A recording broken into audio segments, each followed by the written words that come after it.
Owncast is a way you can simply install a little streaming server and be able to stream on your own website without going through YouTube or anybody like that. You can have your own live video stream and it's chat and all this, and it's very nice. So to install it, all you really need to do is you need to just go to the GitHub page, download the binary, and then you run the binary directly from the terminal, and then you can do a systemd service later, which I will have an example of that too.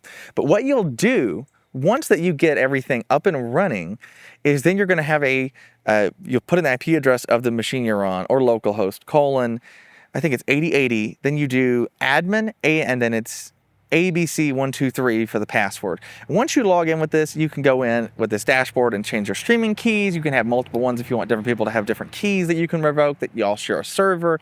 The chat is available. And I'm actually using Owncast to generate a video feed, push it up to our CDN, which is another thing it can do. And then the website itself for Open Source Tonight comes back down. So I've done a couple live streams lately that have used that. And let me know your thoughts in the comments if you've had any issues with it or if you think this is cool. I would definitely love to hear your feedback. I think Owncast is a really cool open source project, but there is some things I would love to see improved. One thing is it uses Apple HLS, which is fine.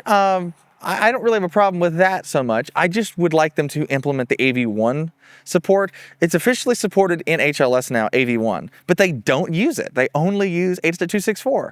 So it would be nice to do that. And I mean, while you're in there, you could always add H.265, I suppose, as well. That's also in the spec.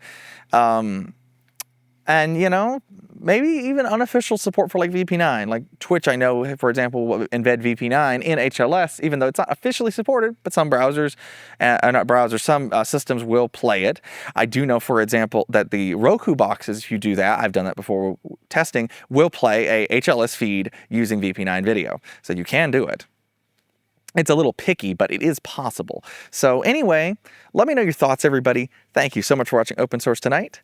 And until next time, I hope you own this cast. And action.